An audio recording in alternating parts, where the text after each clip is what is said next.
በስመ አብ ወወልድ ወመንፈስ ቅዱስ ወአሐዱ አምላክ አሜን። ተስፋ ኣይትቑረጽ። ኣብ ጉዕዞ ክርስትና እቲ ናትካ መንፈሳዊ ህይወት ክደክም ይኽእል እዩ። እንተኾነ ንስኻ ተስፋ ኣይትቑረጽ። ቀቢጸ ተስፋ ምዃን ሓደ ካብቲ ውግእ ሰይጣን እዩ። ንሱ ዕላምኡ ንዓኻ ብምፍታን ነቲ ናትካ ተስፋን ተጻወረነትን ኣጥፊኡ ኣብ ኢዱ ዲቑ ንምግዛእ እዩ። ንስኻ ግና ንገዛእ ርእስኻ ተስፋ ሃባ። ተስፋኻ እውን ካብ ኣምላኽ ኣይትርሕቆ። ከመይ እታ ብኣምላኽ ዝኣመነት ተስፋኣ ኣብቲ ንዓኣን ንኹሉ ዝፈጠረን ልዑል ጎይታ እያ ትነብር። መልሲ ናትካ ኣብ ናይ ገዛእ ርእስኻ ይኹን። ንኣምላኽ ጸዋዕዮ፣ ንሱ ድማ ብሓይሉ ኸበርትዓካ እዩ። ከመይ ብሓይሊ እግዚኣብሔር ኩሉ ንምግባር ስለ ትኽእል ተስፋ ከይቈረጽካ ምድሓን እግዚኣብሔር ምጽባይ ይግባእ። ሓደ ግዜ ኣብ ውሽጣዊ መንፈሳዊ ህይወትካ ቅድሚ ናትካ ሓሳብ ኣብ ዝኾነ ዕቅን ወይ ደረጃ ምብጽሑ እቲ ናትካ ተስፋ ካብ ውሽጢ ተበጊሱ ጓስጓሳዊ ተስፋ ይህበካ። ምኽንያቱ ተስፋኻ እንታይን ኣበይን ምዃኑ እትዝንጋዓሉ እዋናት ኣሎ። ስለዚ ቅድሚ ዝኾነ ነገር ምግባርካ ተስፋኻን ራእይኻን ኣብቲ ቅድሜኻ ዘሎ ኣምላኽ ደርብዮ እምበር ኣብ ናትካ ሓይልን ንጥፈትን ናትካ ጥበብን ኣይትተኣማመን። እዚ ምስ ትገብር ተስፋኻ ኩሉ ክፍጸመልካ እዩ። ኣምላኽ ካባኻ ዝደሊ ዓቕምኻ ፈሊጥካ ሓንቲ ደረጃ ክስጉም ምብጋስ እዩ። እዚ ምስ ገበርካ ድማ እቲ ካልኣይ ክወሃበካ እዩ። ንኹሉ ድማ በብደረጅኡ ክትበጽሕ ኢኻ። ቀዳምነት ነብስኻ ንኣምላኽ ብቕዕቲ ክትከውን ከይወፍኻ ኣብ ቅድሚ እግዚኣብሔር ደው ክትብል ኣይትኽእልን ኢኻ። ምኽንያቱ ተስፋ ሓይሊ ኣምላኽ ስለ ዝኾነት። እንድሕር ንስኻ ኣነ ኣብ ገዛእ ርእሰይ ክውከል ኣይክእልን እየ ኢልካዮ ንሱ መጺኡ መንገዲ ክሕብረካ እዩ። ግን ከምዚ ምባል ተዛረቦ፣ ኣነ ናባኻ መጺእ ኣለኹ ንስኻ ድማ ብቑዕ ግበረኒ ብምባል ተስፋኻ ግለጽ። ተስፋ ከይቈረጽካ እዚ ክትብሎ እንተዘይክኢልካ ኣብ ፍቕሩ የለኻን ማለት እዩ። እንድሕር ኣብ ፍቕሩ ዘየለኻ ግና ጥቕሚ ናይ ስራሕካ ከንቱ እዩ። ምኽንያቱ ንፍቕሩ ባዕልኻ ትገድፎ ስለ ዘለኻ። ንስኻ ግና ከምዚ እናበልካ ተባራታዕ። ካብ ፍቕሩ እንተርሒቐ ክጸንዕ ኣይክእልን። እቲ ናቱ ጣዕሚ እውን ከስተማቕር ኣይክእልን እየ። ንሱ የፍቅረንን ይሓልየለይን እዩ።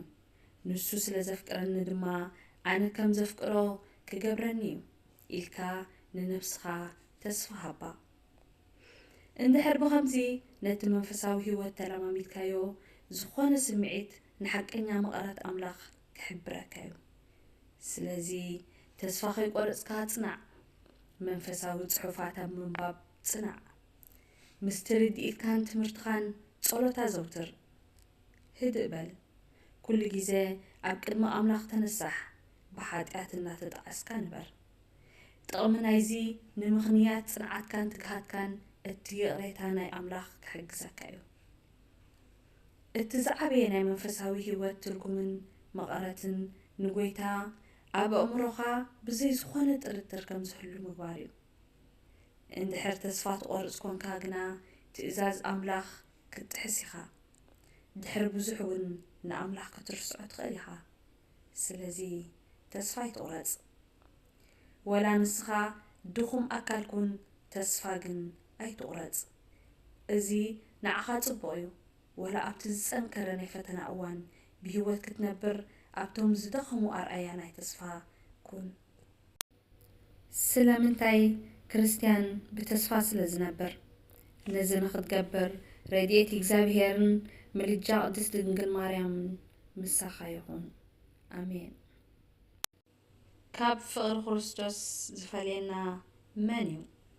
ሮሜ ምዕራፍ 8 ፍቕዲ 35 ኩሉ ጦር ዝኸበዶ እንተሎ ናብኡ ይቕረብ ፍቕሩ ይመርምሮ ሓልት ልብኹም ኣዕሌልዎ ቀረባን ከሎ ንዑድ ለይዎ ኩሉ ጦር ዝኸበዶ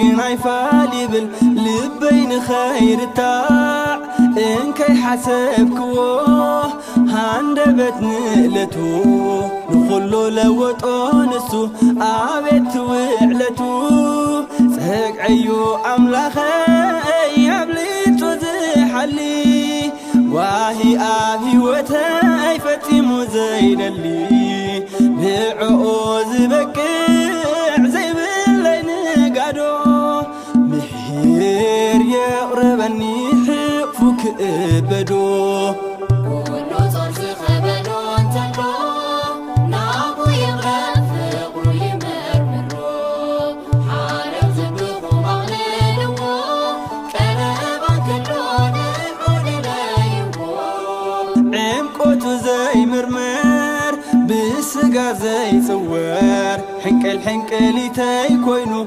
آمناك شقر بيتو انك اتو مسكبور آمروي كلو ناقير يوم اللس مسفقك تاقتاي نوخانا بكن ميقوم مفتح زي بلو انتا يالو قدل عقيد انديو خلو منفس وسلام يوم منفس يزرفه افوي تاسقعو طور يزراقفه كله صرص خبلو انتلو نابو يغرف قرو يمرمرو حارب زبقو مغللو كربان كلو نعود لايبو عابت كذكرو مسقودلو قناي على خل كاذب الأكل لمحلى زي باللي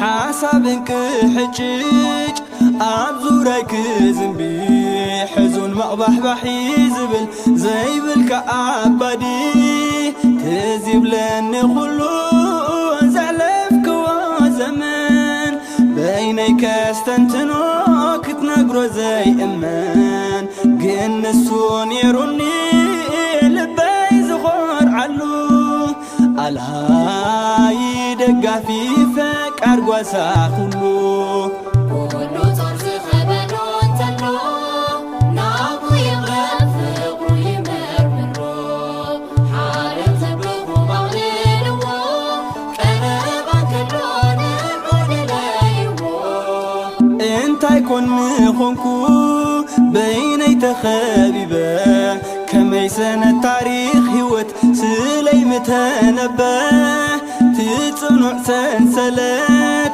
فتصم نخسبر أموري لوت أوبكع بمنفس كنبر كله زر الدقو دخمنا يود سب حياويت إيدو بفقر تسحب بقبع يتلبو محرق زملقو حداقن أبسان شقور زهدقو كله صرص خبلو انتلو نابو يغرف قرو يمرمرو حارب زبقو مغللو كربان كلو نعود لايبو كله طرز خبدو انتلو ناقو يغرف فقرو يمرمرو حالت لبخو معليلو كربان كلو نعود لايبو